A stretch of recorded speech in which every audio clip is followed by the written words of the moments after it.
miedo ya no te dará miedo, sino todo lo contrario, verás en el miedo una emoción que es indicativo de esto es nuevo, aquí hay aprendizaje.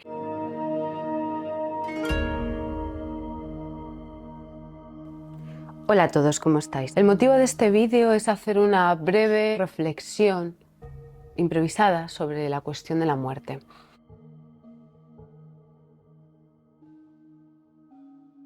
Desde la perspectiva de que la muerte no es el final, simplemente la muerte es un cambio, es una transición, es un cambio de estado.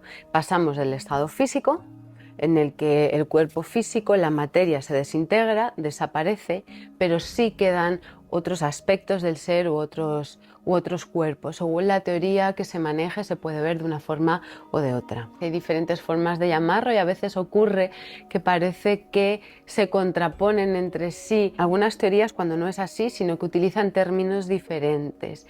Y salvo que captemos esa información más allá del intelecto, más allá de la mente más materialista, puede parecer confuso. Entonces, bueno, vamos a quedarnos con la idea más básica y más sencilla a priori de que existe el cuerpo físico, que como sabemos todos, ese cuerpo muere, pero hay otros aspectos, como decía, del ser, de la identidad, que permanecen más allá de la pérdida o de la desintegración de este cuerpo físico que va a desaparecer tarde o temprano. Esa es la premisa o las reglas del juego con las que jugamos o con las que nos manejamos en esta experiencia. Lo primero que me llega es el completo desconocimiento que hay sobre la muerte en nuestra sociedad occidental. ¿Vale? Porque es verdad que en otras culturas y en otras sociedades sí la muerte se trata de otra manera, pero aquí, y hablo de lo más inmediato para mí que es España, pero creo que la sociedad más occidentalizada en general tiene una visión similar, lo tabú que es la cuestión de la muerte. Vivir toda una vida evadiendo una realidad en este plano o en esta experiencia o en este juego, insisto, que estamos jugando. Y creo que es completamente ridículo que lo planteemos así. No quiero pensar en la muerte. Hay gente que teme hablar de la muerte. Hay gente que teme pensar en su propia muerte o en la muerte de sus seres queridos, en lugar de prepararse para ella. Para mí el enfoque tendría que ver con vamos a vivir esta vida con plenitud, teniendo presente todo el tiempo la idea de la muerte y sobre todo vamos a prepararnos para esa transición que va a llegar tarde o temprano. ¿Qué ocurre? Que cuando llega nuestro fallecimiento o el de algún ser querido, suele haber una sensación de desconcierto y no se sabe cómo actuar. No se sabe cómo actuar porque no estamos preparados para ello, no entendemos qué es. Asusta porque como todo lo que no llegamos a comprender, genera miedo. Entonces, si no sabemos qué es la muerte, ni siquiera estamos medianamente cerca, ¿cómo no vamos a sentir miedo?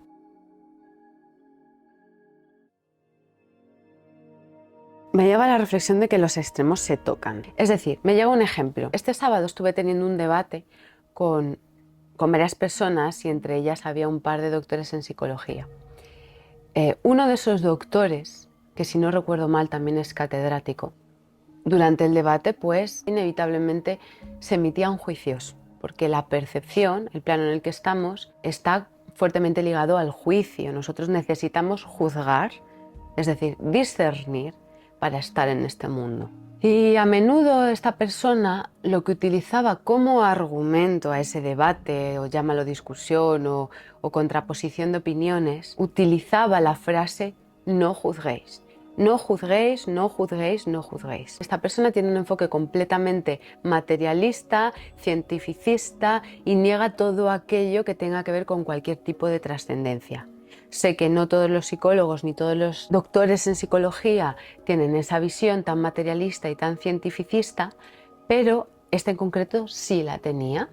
Entonces, él es una persona que teme la muerte y que niega cualquier tipo de trascendencia del ser, cualquier tipo de percepción sutil y todo aquello que no sea medido en un experimento, básicamente para él no tiene valor. Entonces, me sorprendió mucho ver cómo alguien tan materialista y cientificista usaba a menudo esa expresión. Decía, no juzguéis, no juzguéis. Intentaba vetar en la fluidez de la conversación como se suele hacer coloquialmente, a través de vetar todo aquello que no se considera cómodo, con la idea de que es un insulto o que es un juicio, aun no siendo insultos ni juicios. Se estaban utilizando calificativos, lo cual es necesario en muchas ocasiones para poder expresarse. Se percibía cómo se estaba vetando la comunicación, se utilizaban constantemente abstracciones para no concretar.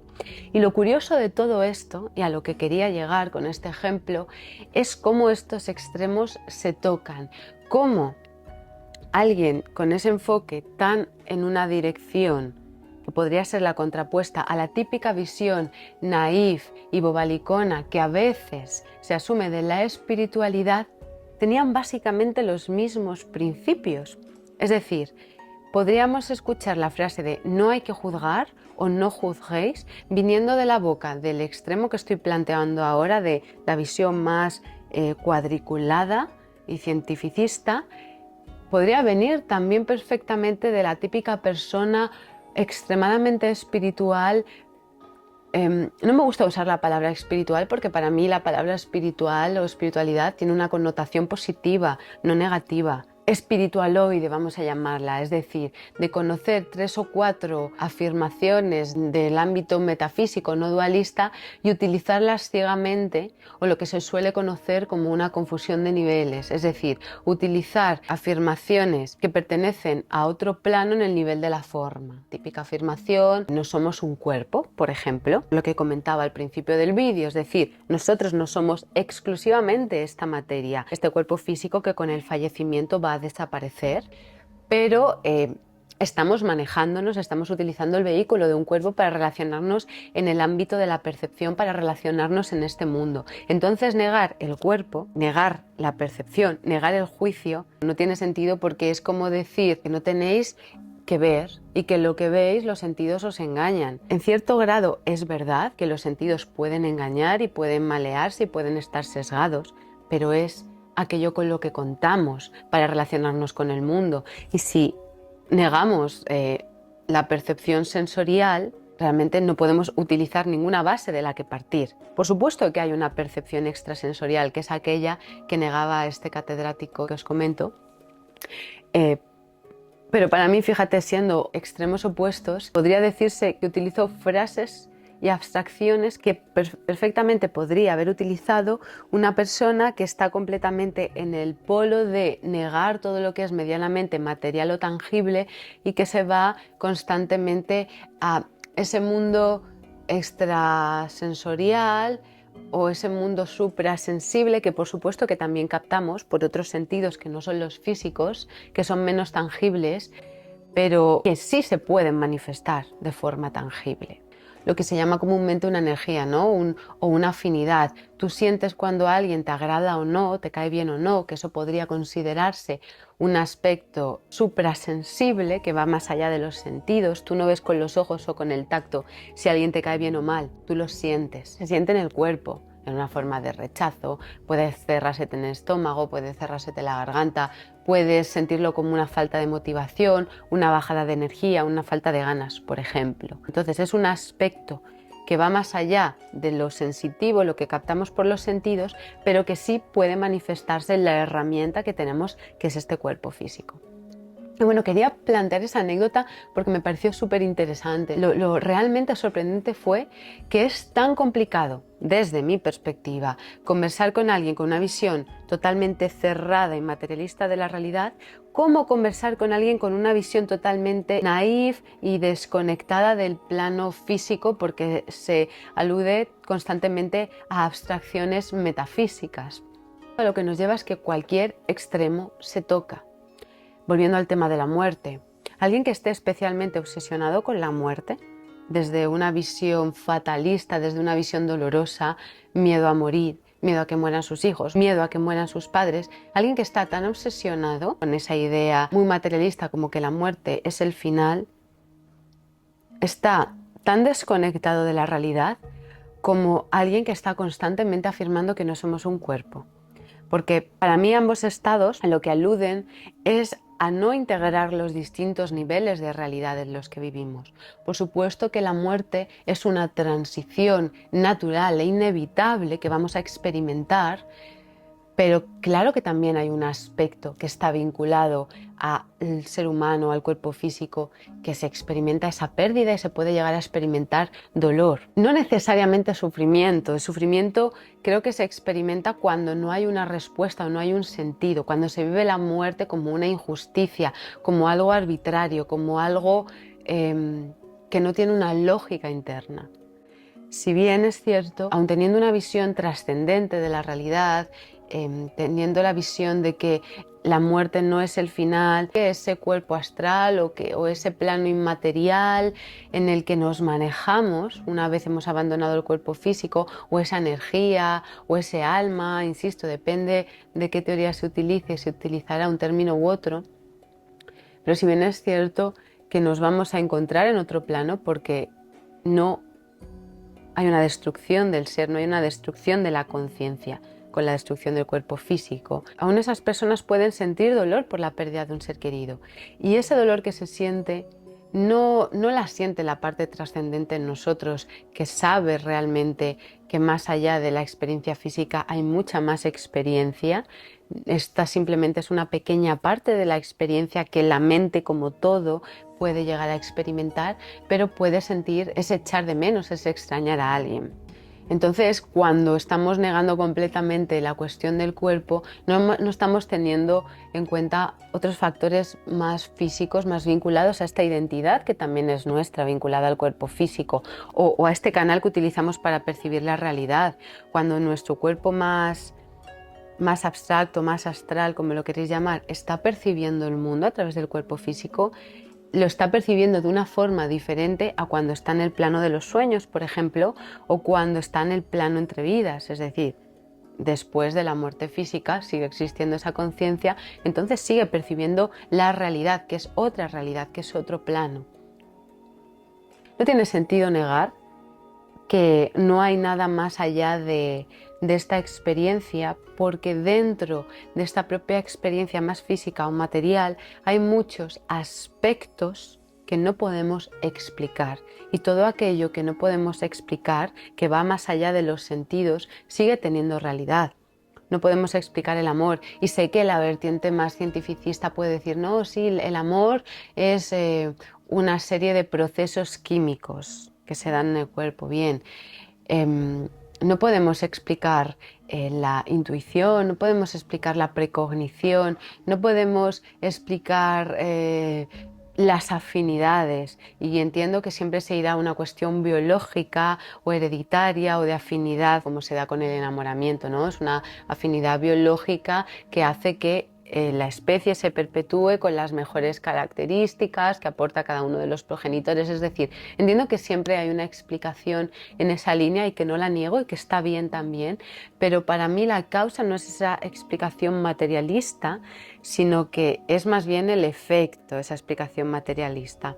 Es algo así como que nosotros podemos saber qué pensamos, porque llegan pensamientos a nuestra mente, muchos dirán a nuestro cerebro, pero ¿de dónde nace el pensamiento? Ese germen, esa matriz, esa idea primigenia que va haciendo que los pensamientos o las ideas fluyan, ¿de dónde proviene? O incluso la propia memoria, ¿de dónde proviene la memoria? ¿Creéis que este cerebro físico tiene la capacidad de almacenar tantos y tantos datos? Cuando acaba la experiencia física y se da lo que muchos experimentan como una película que pasa delante de nuestros ojos, que eso se puede dar tanto con la muerte física como cuando estamos muy cerca de morir, por ejemplo, estamos a punto de ahogarnos o en un incendio o en situaciones muy extremas o ante un shock emocional muy grande, podemos ver cómo nuestra vida pasa por delante de nuestros ojos como si fuera una sucesión de fotogramas.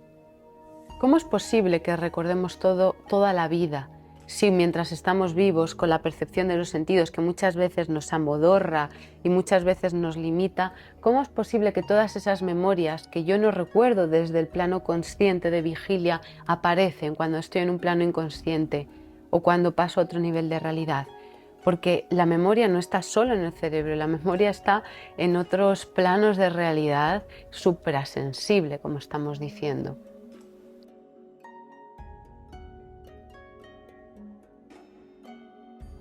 Entonces, bueno, con esto lo que quiero decir es que hay mucho más de lo que vemos y todo aquel que esté un poco abierto, aún sosteniendo un plano basado en la ciencia, en el materialismo, que está bien, la ciencia y la visión material también está bien y es útil en muchos aspectos, pero siempre y cuando no se niegue ciegamente y de forma cerrada que todo aquello a lo que no accede la ciencia o que no accede la medicina o que no acceden otras muchas doctrinas, tienen que ver con que hay un plano oculto que está velado, que no se puede explicar siempre desde esta visión porque pertenece a otro plano de realidad del cual todos partimos. Realmente no sé si subir este vídeo porque puede parecer a muchos una locura o una especie de paja mental. Pero lo que sí es cierto es que para explicar el fenómeno de lo que llamamos muerte es importante tener en cuenta que hay mucho más allá de lo que es visible para nosotros. Es más, ¿qué belleza hay en el término oculto, lo velado? ¿No os resulta atractivo el pensar en algo que está oculto? ¿No despierta en vosotros el deseo de descubrirlo, de indagar? ¿O simplemente os genera miedo? Eso sería una buena reflexión. Es como el concepto del inconsciente. Hay gente que teme el inconsciente o cree que el inconsciente rige su vida. Pero el inconsciente es simplemente la parte que no queremos mirar de la conciencia o que no necesitamos mirar en ese momento. Tened por seguro que siempre vamos a abrir nuestro campo de visión a aquello que necesitemos de forma inmediata. Por eso hay ideas que llegan en el momento oportuno o en la etapa de nuestra vida oportuna. Es decir, cuando vamos cumpliendo años empezamos a tener una visión de la vida diferente, quiero creer que cada vez más sensata y más amplia de la que tenemos cuando tenemos, por ejemplo, 20 años. ¿Por qué van surgiendo opciones mentales que no surgían con 20 años? Y puede que respondáis por la experiencia. Ciertamente es así, es la experiencia o el paso del tiempo lo que va ampliando nuestro campo de visión y se requiere de ese tiempo y de una serie de sucesión de fenómenos y una serie de sincronicidades que se van dando en la vida para llegar a ir teniendo las respuestas que llegan en el momento adecuado. Pero que esas respuestas no hayan llegado cuando teníamos 20 años no significaba que no existieran, porque visiones que para nosotros con 20 años no eran una opción, para una persona coetánea que en ese momento tuviera, por ejemplo, 40 años, sí que era algo lógico. Entonces, no significa que esa opción mental no exista, sino que no queremos o no necesitamos tener acceso en ese momento puntual.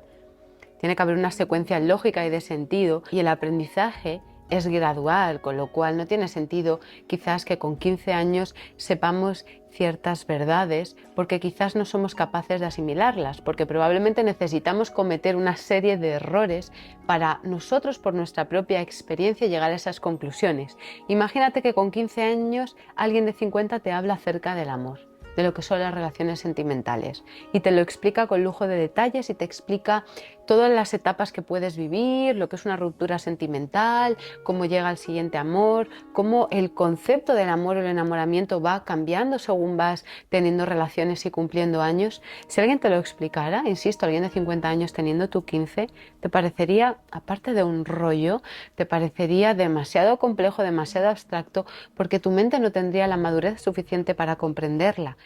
Y esto se debe a que no necesitas ese aprendizaje teórico en ese momento, sino que necesitas quizás tener simplemente cierto campo de visión no tan amplio para poder concluir y sentir en tu propia experiencia lo que es una ruptura sentimental. No necesitas que alguien te la explique, porque por mucho que te lo pudieran explicar, no podrías saber cómo lo vives tú.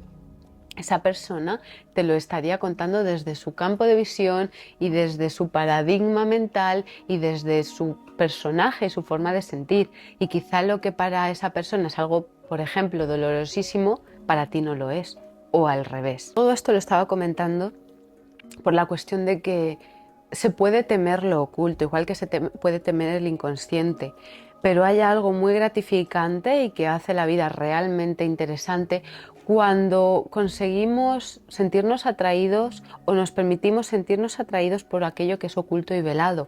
Porque pensad algo, si únicamente nos sintiéramos atraídos por lo que es manifiesto, por lo que es evidente, al final la vida es A, B y C. Y esto es lo que suele ocurrir a muchas personas que cuando llegan cierta edad, vamos a poner aproximadamente los 40 o 50 años, se acaban sintiendo muchas veces deprimidos, cansados, desmotivados, porque como dije en otro vídeo, creo que lo dije, y si no, no importa, lo repito.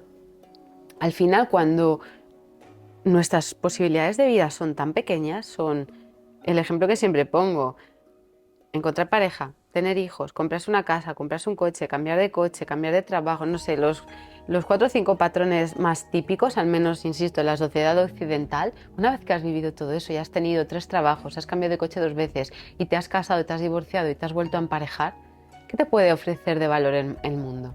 ¿Qué te puede ofrecer de valor realmente una nueva pareja o una nueva relación o tener hijos si no hay algo más allá que lo sustente, si no hay un interés por ampliar la conciencia, si no hay un interés por conocer aquellos aspectos que en ese momento para ti no son, no pertenecen al campo de tu conocimiento más inmediato?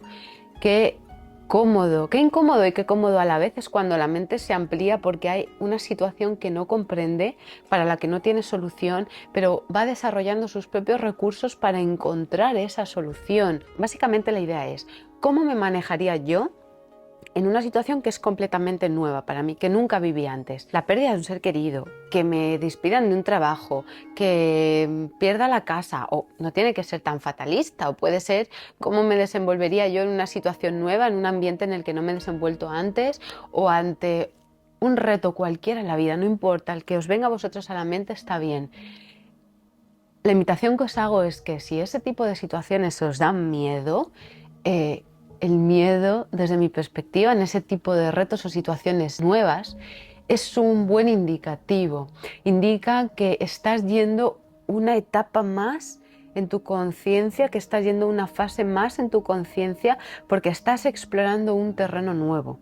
Cuando ya en base a tu vida y tu experiencia has vivido 3 o 4 o 10 o 20 situaciones nuevas en las que has vivido una situación similar de miedo, el miedo ya no te dará miedo, sino todo lo contrario, verás en el miedo una emoción que es indicativo de: esto es nuevo, aquí hay aprendizaje, aquí puedo aportar algo nuevo. No se vivirá el miedo como una parálisis, que es como se vive el miedo en las primeras etapas de la vida. ¿Qué miedo me da esto? Enfrentarme a este examen. ¿Qué miedo me da decirle a esta chica que ya no quiero estar con ella? O al contrario, decirle a esta chica que me gusta. Es decir, las típicas etapas que empezamos a vivir principalmente en la adolescencia, el miedo cambia mucho, porque de repente el miedo se convierte en tu aliado. Bien, esta situación me da miedo, y cuando ya has vivido el miedo 50 veces en tu vida, o 10, no importa, cada persona necesita sus tiempos, y ve que ese miedo siempre le ha llevado a una etapa nueva de mayor conciencia, de mayor aprendizaje, ya el miedo no te da miedo. El miedo simplemente se convierte en una emoción que la puedes sentir físicamente, corporal, de: esto es una etapa nueva, esto es un terreno nuevo a explorar.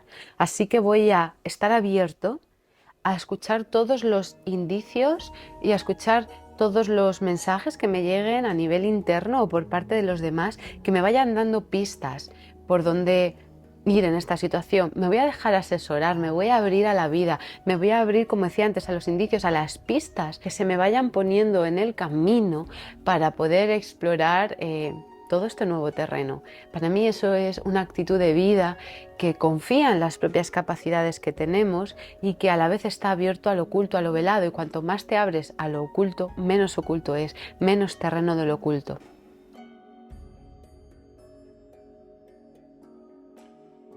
Después de esa conversación que tuve el sábado con este grupo de personas, hablaba con una de ellas de lo interesante que era el aspecto del autoconocimiento. Como sabéis, siempre lo saco en todos los vídeos. El aspecto del autoconocimiento: cuando tú te conoces, ¿quién te puede dañar? ¿Quién te puede decir algo de ti que no sepas en mayor o menor grado? Tú entras en un debate que puede ser más o menos acalorado y alguien te señala algún aspecto de ti, el que sea, el que os imaginéis. Te dicen, por ejemplo: eres cabezota, ¿no? Me viene ese ejemplo. Y tú puedes tomarte esa idea de que eres cabezota como un ataque, o puedes tomártelo como algo que es cierto y como un indicativo que te está diciendo que a lo mejor siempre te apeas a una idea. Apear, se dice apear. Siempre te aferras a una idea mejor dicho, que podrías abrir tu mente, por ejemplo, es decir, estar simplemente abiertos a los indicativos. Tú puedes enfrentarte a una situación con tus conclusiones ya sacadas, que esto es un poquito lo que hablé en el vídeo de cómo discutir, que lo dejaré en la caja de descripción y lo dejo aquí vinculado también. Puedes cerrarte y llegar a un debate con tus conclusiones sacadas, o puedes ir abierto. Como decía, cuando te conoces eres realmente invulnerable, porque estás tan abierto a lo que te puedan decir, lo que te puedan señalar, que no se percibe esa indicación como un ataque personal, sino como un recordatorio. Y si uno está receptivo para decir, bueno, es verdad, en esta situación estoy siendo un poquito cabezota, ok, voy a bajar el tono, voy a abrirme, ahí va a cambiar la dinámica necesariamente. Con esto lo que os quiero decir es que depende de vosotros lo que queréis hacer con cada situación. Ahora acabo de tener una sesión con una persona y justamente hablaba de eso, ¿no? Ella estaba buscando que las situaciones para hacer un cambio de vivienda fueran idóneas. La ciudad idónea, la circunstancia idónea, todo lo idóneo. Está en un lugar donde no está cómoda, quiere cambiar, pero le da miedo o se pone como excusa que esas circunstancias no sean las perfectas de la ciudad a la que se quiere mudar. Y al final no es una cuestión de que busque la perfección, porque esta persona lleva buscando la perfección muchos años y a día de hoy todavía no la ha encontrado. Si no la ha encontrado aún, es que la perfección no va a estar fuera, sino que más que buscar el escenario ideal, que como tal por definición diría que no existe, para mí lo que sí es importante es tener la actitud ideal ante las situaciones. Si ella cambia su actitud, si empieza a estar receptiva y en lugar de poner ese poder o esa salvación fuera en que la circunstancia cambie o que los otros cambien, empieza a ser más adaptativa, más flexible, a fluir más con las situaciones, a escuchar más esas indicaciones que nos da constantemente la vida y empieza a desarrollar capacidades, pues desde ahí será cuando ninguna circunstancia podrá dañarle. Le ponía el ejemplo, si tú te mudas a una casa que es perfecta, pero de repente se convierte en imperfecta porque hay mucho ruido de la calle, cambia las ventanas. No te pongas triste o afligido porque la casa ha sido un error y he pagado ya un año de alquiler. No, cambia las ventanas o busca otra solución, que seguro que la hay. No busquemos que las personas o las situaciones sean perfectas, busquemos nosotros los recursos que hagan que podamos estar cómodos y vivamos de forma afable esa situación. Para mí eso es el secreto de la vida. Y también decía lo de que cuando tú estás abierto nada te puede dañar. En este debate, ¿no? Algunas personas lo que hacían era defenderse del debate aludiendo a ese juicio o calificando de insultos expresiones que no eran insultos, simplemente eran calificativos. Al final eso lo único que fomenta es la debilidad personal. Es decir, yo soy tan débil que no puedo aceptar que tú, por ejemplo, me digas que estoy cerrado o que soy cabezota ante una situación. En lugar de llevarme a la reflexión personal y a la autocrítica, tan importante para el desarrollo del autoconocimiento. ¿Es posible que esté un poco cerrado? ¿Es posible que esté a la defensiva? Lo que voy a hacer directamente es vetarte a ti. Tú no me digas que estoy cerrado, eso es un insulto.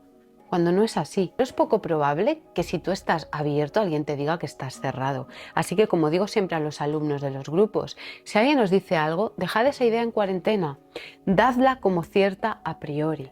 Y si luego resulta que tras vuestra reflexión, vuestra indagación no lo es o no es así 100% o tiene algún matiz, pues ya lo observaréis. Si al final quien puede ganar adquiriendo un grado mayor de autoconocimiento sobre el personaje o sobre las características o la actitud que tenéis ante la vida, sois vosotros mismos, no es el otro. El otro te puede decir que eres cabezota ahora o que estás cerrado, lo tomas o lo dejas, es una cuestión tuya, el otro no gana nada, el otro está diciendo algo que percibe. Si para ti es útil saber que estás cerrado, porque entiendo que alguien que está cerrado sufre ante la vida, alguien que está cerrado ante la vida no puede ser feliz. Si esa persona no es feliz debido a su cerrazón mental, qué bien saber que está cerrado y así descubrir la causa o una parte de la causa de su infelicidad. Pero fijaos que el mundo en general, se maneja de una forma totalmente opuesta. Por eso es tan agradable y tan revitalizante y tan hermoso cuando ves a alguien que está abierto mentalmente y que es capaz de hacer autocrítica. Si con la autocrítica el único que gana es uno mismo, aquel que hace autocrítica, no gana nadie más. Y a veces las personas se niegan a hacer autocrítica como una defensa hacia el otro. Si es que si tú no haces la autocrítica, el otro ni gana ni pierde, nada. Si acaso lo que pierde es la posibilidad de comunicarse contigo, pero quien más pierde es quien no es capaz de reflexionar o mirar dentro de uno mismo. Y ya para finalizar en esta mezcolanza de ideas, porque he empezado a grabar hablando de la idea de la muerte, pero bueno, sí que se han concatenado una serie de reflexiones que para mí todas están enlazadas entre sí, porque todas apuntan a la apertura para ampliar el nivel de conciencia, la forma de ver el mundo, es decir, no cerrarnos con las ideas que hemos sostenido hasta ahora, porque la premisa es, si esas ideas no te han llevado a un mayor grado de bienestar o felicidad, ¿para qué las sostienes? Y si tú planteas, bueno, sí, no, yo soy totalmente feliz, estoy totalmente en paz, estoy al 100% de mi estado de plenitud y bienestar o del estado de plenitud y bienestar al que podría acceder en esta vida con las ideas que he usado hasta ahora, bien, sosténlo si quieres, pero, insisto, creo que un poco de reflexión y de apertura mental nunca va a hacer mal a nadie. Ya es una cuestión de cada uno. La última reflexión a la que quería llegar.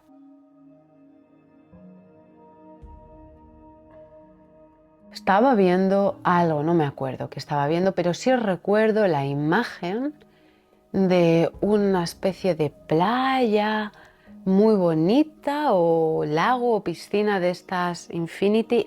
Era agua, una masa de agua, y había un escritorio muy bonito, así un poco envejecido, con una silla mirando hacia ese agua. Y era una imagen muy evocadora, muy bonita. Y miraba la imagen y pensaba, qué bonita es. Pero me sorprendió mucho lo que sentí, que tuvo que ver con, no anhelo estar ahí, con esas vistas, no lo anhelo, no lo necesito. Porque al final, esa emoción que evoca esa imagen, como tantas imágenes bellísimas y paisajes bellísimos, es una sensación muy profunda y muy bonita que está dentro de nosotros, pero que no pertenece al plano de la percepción exclusivamente. Sí que el plano de la percepción, el plano de esta vida, puede ser un reflejo de esa belleza y esa plenitud, pero no está ahí. No está ahí. Esto lo enlazo con el tema de viajar, lo que se conoce habitualmente como huida geográfica. Creo que está muy bien viajar, para quien quiera viajar, para quien le guste viajar, y yo seguiré viajando en algún momento, está claro. Creo que tiene sentido cuando es por un motivo muy claro, es decir, que hay una llamada muy potente a hacer ese viaje porque hay algo que tú necesitas vivir, alguien a quien necesitas conocer, una experiencia que tu espíritu necesita vivir. Esa para mí es una modalidad bonita de viajar, pero está la modalidad del viajar por viajar, que tiene que ver con una moda que es relativamente nueva, ¿no? Porque hace unos años, no sé, hace 40 años así, yo creo que no se viajaba tanto. Y ahora el concepto de vacaciones, que es una moda para mí muy relacionada con el sistema, de generarnos una necesidad. Hay que irse de vacaciones. Y creo que se puede uno tomar vacaciones sin cambiar de escenario o sin hacer necesariamente grandes viajes. Las vacaciones tienen que ver con un estado mental, con una apertura, con un permitirse descansar. Y a veces ocurre que hay personas que se endeudan para irse de vacaciones.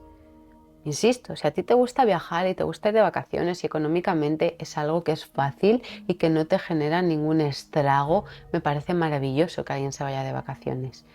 Pero lo que creo que está rozando el absurdo es cuando hay personas que literalmente necesitan viajar para postear la foto, para decir que se han ido de vacaciones, pero esas vacaciones no le están reportando una mayor felicidad o un mayor estado de salud mental, espiritual o física.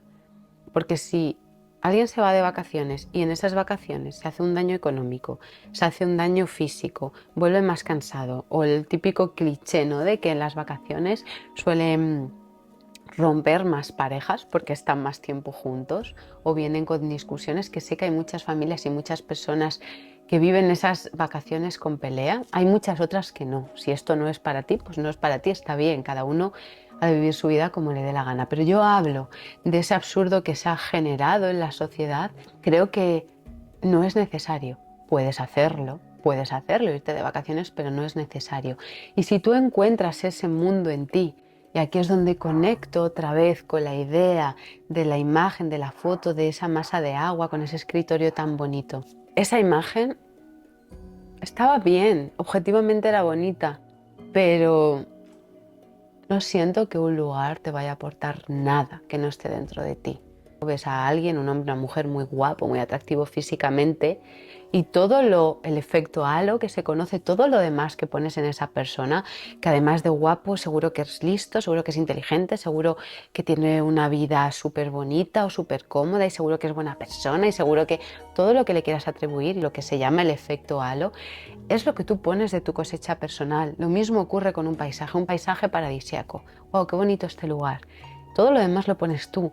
Si yo estuviera ahí, sería más feliz, seguro que descansaría, seguro que se me ocurrirían grandes ideas, seguro que conocería el amor de mi vida, o seguro que estaría súper sano porque tomaría el sol y me bañaría en esas aguas. Todo eso que pones ahí es de tu propia cosecha.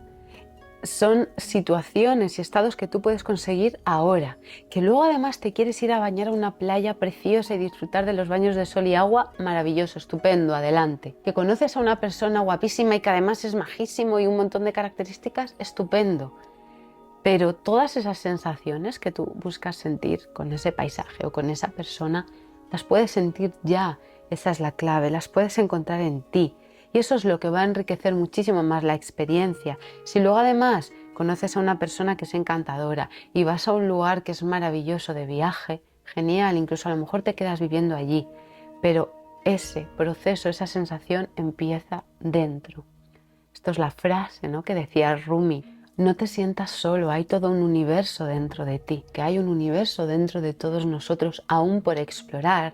Y muchas veces tratamos de seguir buscando fuera, y cuando vaya a este restaurante de moda, y cuando vaya a este destino de vacaciones, y cuando conozca a esta persona, y cuando viva esta experiencia, sentiré todo eso que imagino. Mentira, tú sentirás en un futuro lo que seas capaz de sentir hoy, nunca más de lo que seas capaz de sentir hoy. Entonces, busca cómo hoy puedes sentir esa sensación, que suponga un reto, que suponga un universo nuevo para ti. Hazlo. Para mí eso es una forma de explorar el universo que hay dentro de nosotros. Vamos a cerrar tal como hemos abierto. Vamos a cerrar hablando de la muerte o de lo que llamamos muerte. Cuando empezamos a aprender, a explorar pequeñas muertes en esta vida, porque como ayer justo decía una compañera en el grupo, gracias Elizabeth, me invitaba a hablar un poquito más de la muerte, no me invitaba a eso, ya que es un tema interesante, como ella decía, todos hemos explorado, aquí en el grupo decía, la muerte de algún ser querido, o no la muerte, pequeñas muertes en nuestra vida, un cambio de paradigma, un cambio de vida, una situación nueva es una muerte, porque nuestro yo, nuestra identidad que hasta ahora se había manejado en el mundo, vive una nueva experiencia, con lo cual esa identidad antigua tiene que morir. No puede seguir existiendo la misma identidad, porque si la situación es nueva, la identidad no puede ser la misma, la sensación interna no puede ser la misma, salvo que nos cerremos a vivir esa situación nueva. Entonces, si la sensación no puede ser la misma ante una situación nueva, eso implica que hemos muerto. Cada noche es un morir.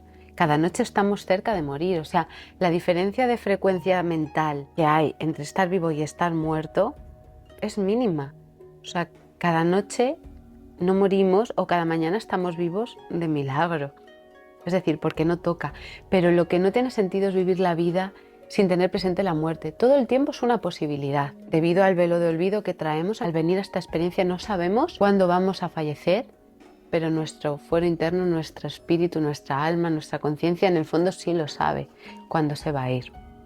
Entonces la única forma sensata, desde mi perspectiva, de vivir esta experiencia es aprendiendo a morir y a renacer constantemente. Es decir, a transicionar, a aceptar el cambio como parte de la vida. Como decía Heráclito de Efeso, no puedes bañarte nunca 2 veces en el mismo río. Primero, porque las aguas no son las mismas. Y segundo, porque se me ha apagado justo la cámara porque se ha quedado sin batería cuando estaba terminando la frase. Y segundo, porque la persona que se baña no es la misma. Así que tú no eres el mismo hoy de lo que eras ayer. Aunque no lo notes, para mí el ejercicio es, sé consciente de que hay una parte de ti que murió ayer. Hay experiencias acumuladas que hacen que no puedas vivirlas de la misma forma.